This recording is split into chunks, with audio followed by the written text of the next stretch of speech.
Thank you for tuning in. Okay, we already read one book that was really a cute book. I'll tell you what we read. We read Malcolm Mitchell, my very favorite book in the whole wide world. And if you missed it, and I'm sure you did because I'm just not able to get logged in on YouTube, you may certainly go to the ICME bookstore page and log in over there, and you can see the book that we read. I might just read it again for you guys since it was my fault that we couldn't get in over there. Okay, so over Valentine's Day, I was watching the news, and apparently the Duchess of Britain over there in the UK, she is expecting another baby. So I thought I already have this book from the ICME bookstore. So I thought I would read this story to you guys. It's called The Duchess and Guy, a rescue to royalty puppy love story. Aww. Tinkerbell, she's sitting right here. But I can't hold her and read the books too. So I'm going to just let her sit right there, and she can listen to me from there. This book is written by Nancy Furstinger and illustrated by Julia B. I cannot. I cannot. Miss Nether and Miss Jess, about those grapes. Yes, you guys are very wise because I don't have children, but exactly when I said that and about the grapes in the mouth, I thought the same exact thing. Like, how do parents put up with that? So I don't know. Because I know I'm goofy. And even though these jaws are kind of fat and juicy and pudding-like, as my grandmother used to call me, pudding cheeks, I probably would choke on the grapes myself. So anywho, back to the story. The Duchess and Guy. Here we go. When Guy met Meghan Markle, he was just a shelter dog dreaming of a forever home. Guy believed their puppy love story was straight out of a fairy tale.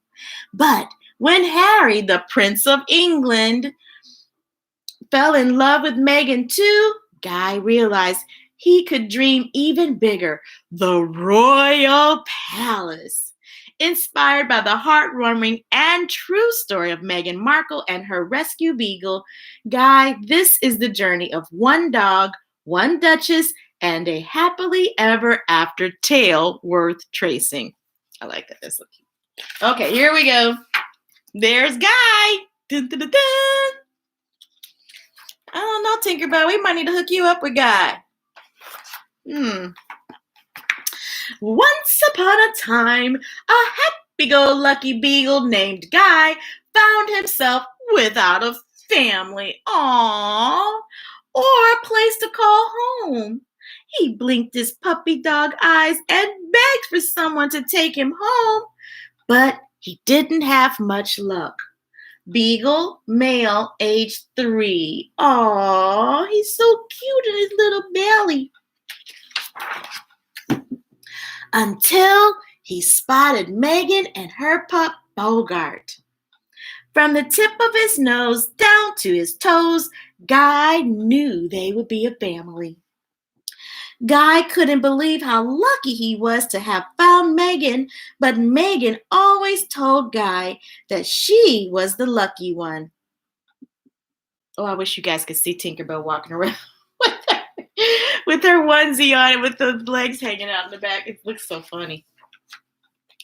One day, Meghan met her own match when she fell in love with a British prince named Harry.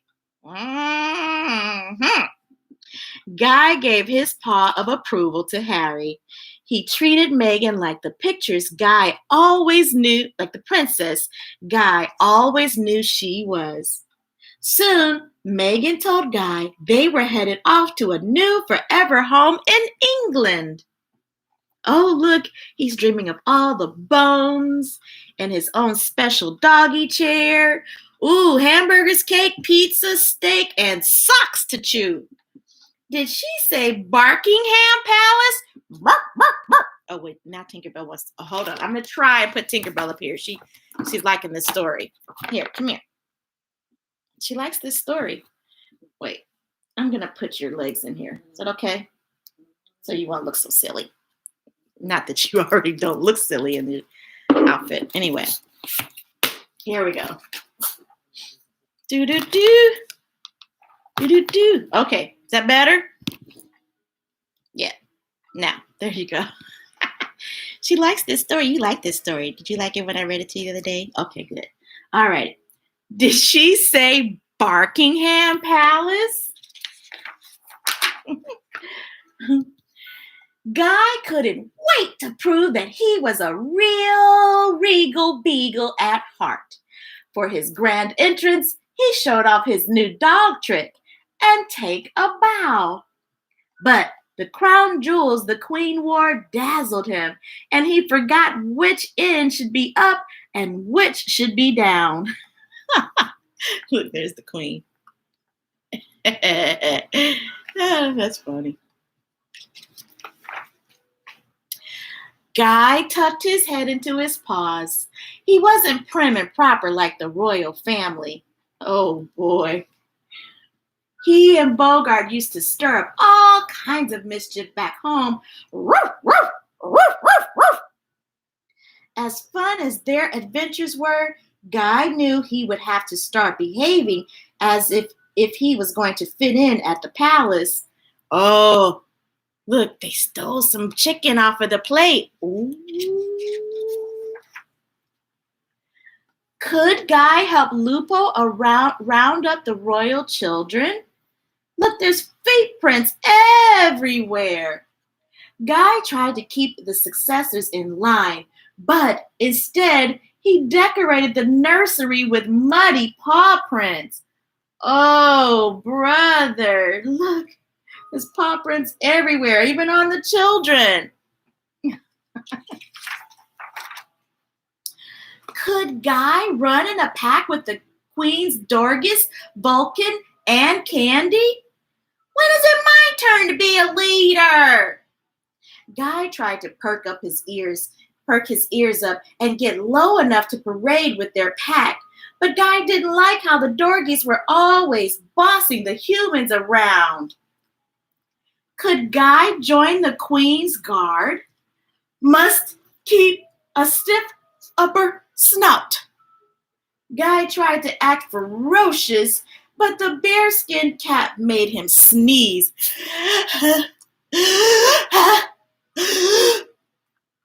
Achoo!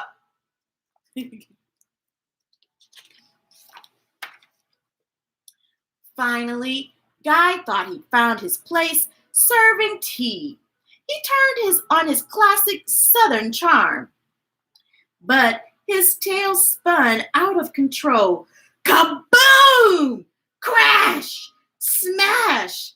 The Queen was not impressed. Uh-oh. Poor Guy.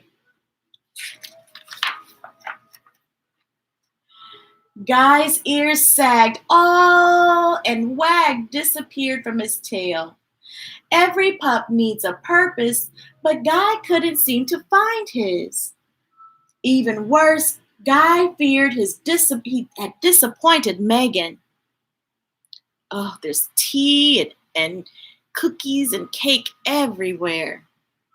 Well, Megan is rocking that diamond, isn't she? Mm-hmm.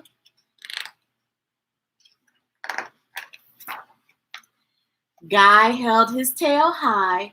He knew just how to impress his new family now. Wait a minute, did I skip a page? Yep, I did. I'm sorry. I did skip a page. Thought that didn't seem right. Okay, sorry. Pretend you didn't read that part. Before Guy could woof an apology, Megan gave him an encouraging scratch behind his ear. I wasn't sure I'd ever fit in here either, Megan told her pup. But if you just be yourself, you'll be part of the family in no time. Guy gave Megan a big sloppy beagle kiss. Guy held his tail high, and he knew just how to impress his new family now. See, he's just being himself. There's chasing pigeons around the courtyard of the palace. And there's Megan, and I don't know who they were. He could show them all of his he would show them all of his and Bogart's old tricks. Like she's probably giving them the cucumber sandwiches, and looks like he's eating the crumbs and things like that. One day, Guy spotted the queen outside the palace. The queen still made Guy nervous, but when he locked eyes with her, he realized she had the same sad look that Guy got when he missed Bogart the most. But before the queen could turn away, Guy jumped in her car and sat beside her. Did I skip another page? No. No, I didn't. Okay. The beagle had waited for love before, and now he'd wait until the queen was ready to let him heal that dog-shaped hole in her heart. Oh, I guess maybe her dog had left her. I think maybe he had gone to doggy heaven. Oops, sorry, King. Finally, Guy felt at home with his new family. He never dreamed that his life would turn out this way back when he was wandering homeless, trying to look like he belonged to someone. Without a doubt, Guy knew he was the luckiest dog in the world. I'll say so. You'll always be my best Guy. Aww.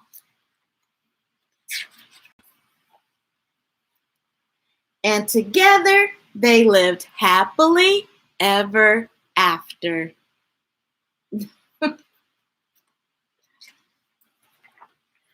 Guy's true rescue to royalty tale. There he is. That's a real picture of him. A colonist luck beagle was dumped anonymously in the after-hours kennel at the Montgomery County Animal Shelter in Mount Sterling, Kentucky. Most of the 48 kennels were filled with dogs, but this low-kill shelter works closely with rescue groups to avoid having to euthanize animals. Jerry Elliott, a volunteer at the time and currently the shelter coordinator, said that the dog was a typical beagle, a bag of wags and giggles. There are so many beagles in rural Kentucky, she added. They are like rain in the ocean. When no one adopted the beagle, he was selected to go to a rescue. However, the tricolor pooch tested positive for heartworm. Oh, boy. A potentially fatal disease. A local vet treated the pup and sent him to a foster home to recover. Finally, the beagle was transported north, relay style, to a Dog's Dreams rescue in Oakville, Ontario, Canada. This rescue specializes in connecting beagles, 1,600 at last count, with adopters. The 17-pound beagle was one of many homeless hounds at an adoption event held at Pet Value, a Canadian pet store. In 2015, Meghan Markle was searching for a friend for her Labrador Shepherd mix, Bogart, also a rescue dog. Bogart had been adopted from a dog shelter in Los Angeles after Ellen DeGeneres convinced Meghan that the pooch was perfect for her.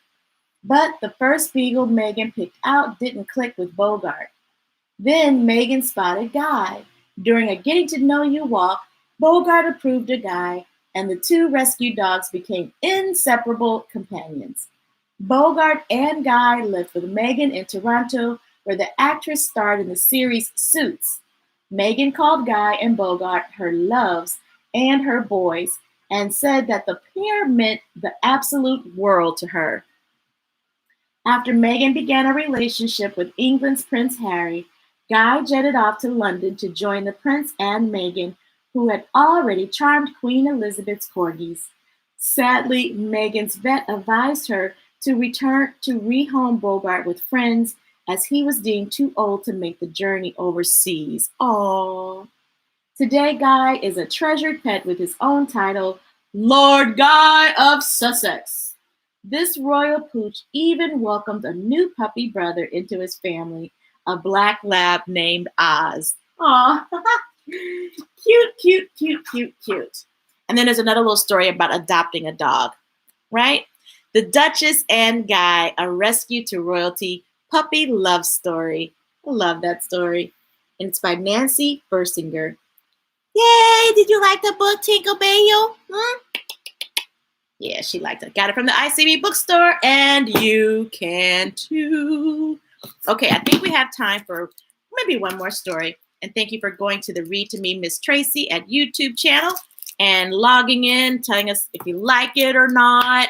Okay, so I think, you know what, since we just had the Super Bowl and the very first book that we read, my favorite book in the whole wide world, had something to do, it was by a football author. I think we'll read this one. The Stone Thrower. The pictures are by Matt James, and Jael Ely Richardson wrote the book. This one I got from the St. Louis County Library. Here we go. All right, let's see.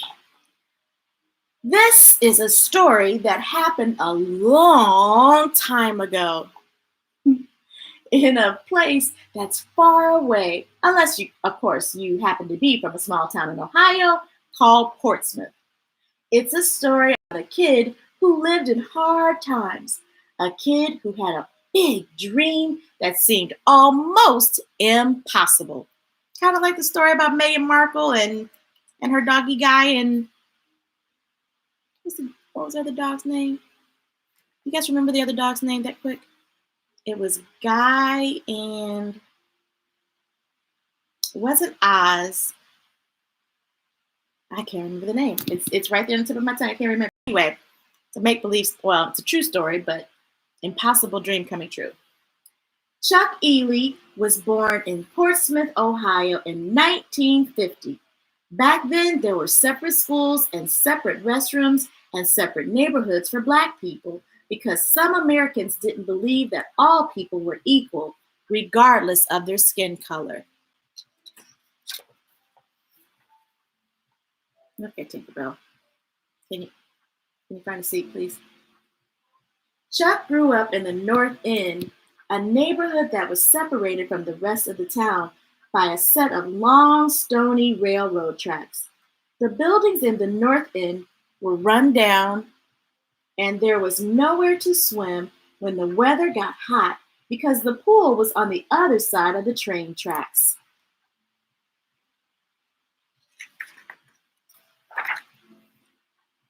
Chuck's mother had dropped out of school when she was very young.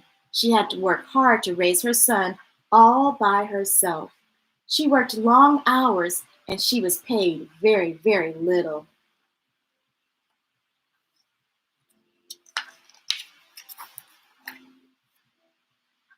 She wanted things to be different for her, Chuck.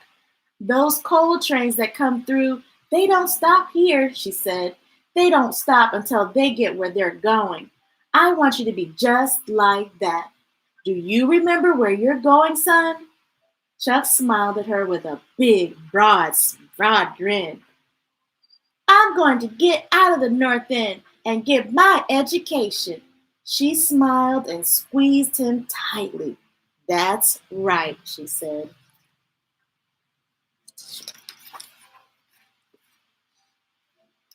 When Chuck came home from school one day, he felt his tummy rumbling.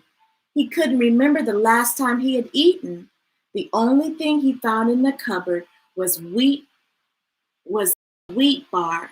He chewed and he chomped, but it tasted like twigs. It felt thin and dry in his throat. Worst of all, it still left him hungry. How could he get out of the North End if they didn't even have enough money for food? That's what his stomach looked like. Empty. On a crisp fall day, Chuck walked towards the train tracks. He scuffed his shoes against the pavement as the wind whispered gently, as leaves tumbled and danced and cracked beneath his footsteps. Just then, Chuck heard a long, thin whistle in the distance. The ground began to rumble and the train tracks shook. The stones along the tracks jumped and bounced like hot kernels of popcorn.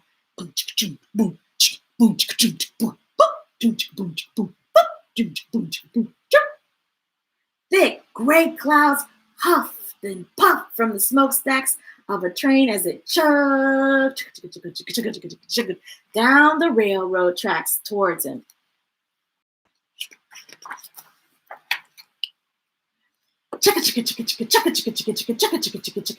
Went the train. It went as the dark, cold cars crawled along the tracks like a trail of black ants, each one marked N and W for Norfolk and Western. Suddenly, Chuck had an idea. Ding! He selected a stone from the side of the tracks and rubbed it between his fingers. It felt rough, like sandpaper. He tossed it in the air and then caught it.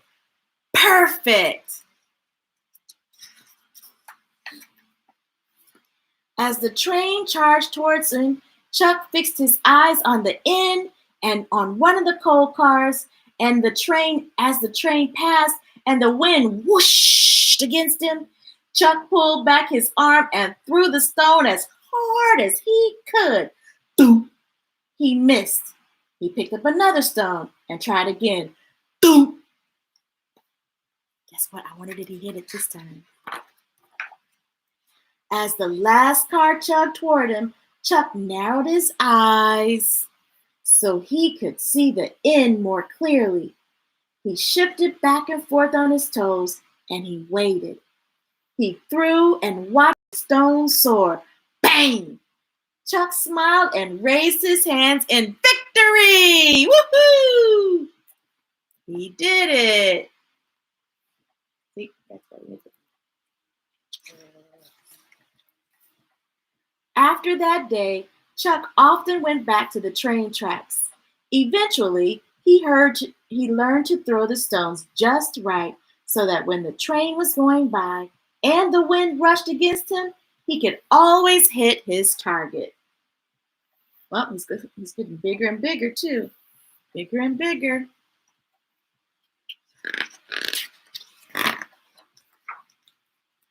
At school, and at football practice, Chuck did the same thing. When he learned new things and when he had to do the same thing over and over, he thought about standing by the railroad tracks, throwing stones again and again until he got it. One day, his coach asked him to do something important, something that required a kid with determination and focus. Chuck's coach wanted him to play quarterback. Wow! He wanted him to throw the ball and lead the team on the field. Some people didn't think boys like Chuck were smart enough to play quarterback, but Chuck's coach believed in him, and so did his teammates. But it wasn't easy.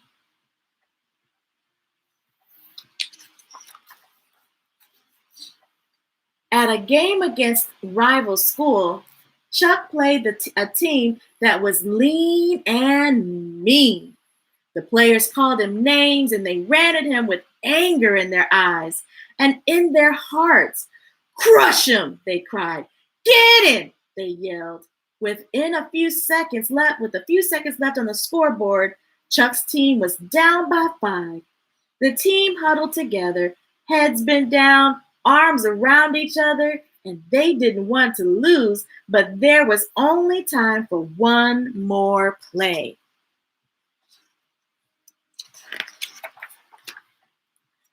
Chuck got the ball and looked down the field as one of his teammates started to sprint toward the end zone. A player on the opposing team rushed towards Chuck, quick and steady, hungry for the football, hungry for a tackle. Chuck waited, his feet tiptoeing on the soft grass as the defenseman raced closer and closer.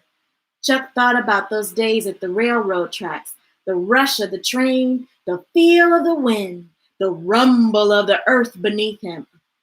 He narrowed his eyes so that all he could see was his teammates running faster and faster. Chuck threw the ball and it soared over through the air. It spiraled down the field, floating, spinning, Everyone waited. Everyone watched as the ball dropped right into the hands of Chuck's teammate as he stepped into the end zone. Chuck smiled and raised his arms. Touchdown! Victory! Dun, dun, dun, dun, dun, dun, dun, dun. Dun, dun, dun, dun, dun. Dun, dun, dun, dun, dun, dun, dun, dun, dun, dun. The end of the story. Yep. And so here's another little story about Chuck Ely. Chuck Ely won every game as the quarterback at Notre Dame High School. 27 wins in total. He received a scholarship to the University of Toledo, and he won every game there too. 35 more wins and a college degree, the best of all of his victories. By 1971, he had won more games than any other quarterback in football college history. It's an unbeatable story that amazes me, even though I've heard it all before, because Chuck Ely happens to be my father. But even though he was undefeated, my father would never play professional football in America. The National Football League didn't believe that he could be a great quarterback because of the color of his skin. So, my father moved to Canada to play quarterback in the Canadian Football League. He led the Hamilton Tiger Cats to the championship, the Grey Cup, in his very first year. He was named the game's most valuable player and the CFL's Rookie of the Year, the best new player in the league. He played for 6 more years before he retired from the sport that changed his life and mine forever. That book was called The Stone Thrower by Jael Ely Richardson, and the pictures by Matt James. That one I got from the St. Louis County Library. And I'm sure you can find it maybe at the ICME bookstore or a local bookstore near you. I have a couple of books on order from the ICME bookstore because they were out of stock, but that's okay. They're coming. They are coming. I'm super excited. Even more excited to have the Hill Gang. I have Miss Brooklyn along with us today. Who else? We had Jess and Ollie reading along with us today. Miss Brooklyn, Miss Nethra, and Colin and Destiny. And let's see, did we have anybody else? Miss Tiffany was there along with us. Hey, Miss Tiffany. Glad to have you with us. Yay. Awesome sauce. Yes. And you guys, Jess and Ollie were in their pajamas too. Woo-hoo. And Ollie has a birthday tomorrow. Awesome sauce, sweetheart. I hope and wish you have many, many more healthy ones and eat lots of delicious cake. And I don't like the cake and ice cream to touch. That's kind of weird. Like I have to have cake on one plate and ice cream in another bowl. I don't like it to get all wet and soggy and stuff. I don't know what that is all about. But I like vanilla cake too, by the way. Vanilla, red velvet. Y'all, I tried to make a red velvet cake for my friend for Valentine's Day. It didn't work out good. I'm a decent cook. I'm a pretty decent cook, but it kind of turned out more like a brownie. It didn't even have any red color at all. It was like hard and dense. I think instead of using the almond milk, I used the heavy whipping cream that was supposed to be used for the icing. Anyway, I'll try it again. Oh boy. Anywho, you guys, everyone take care. Be safe out there. Give yourself a hug. Thank you to my YouTube people that turned in and showed up. I appreciate you guys going over to the Read to Me, Ms Tracey Facebook page. Thank you so much. Please give yourself a hug. Take care of yourself. Eat your vitamins and your fresh organic fruits. Brush your teeth. Did I say hug yourself? Yeah. Hug yourself. It's your daily vitamin. And wear your mask. Wash your hands. Sanitize. All right, everyone. Mwah. Peace be with you. Ahala. Thank you for tuning in, everyone.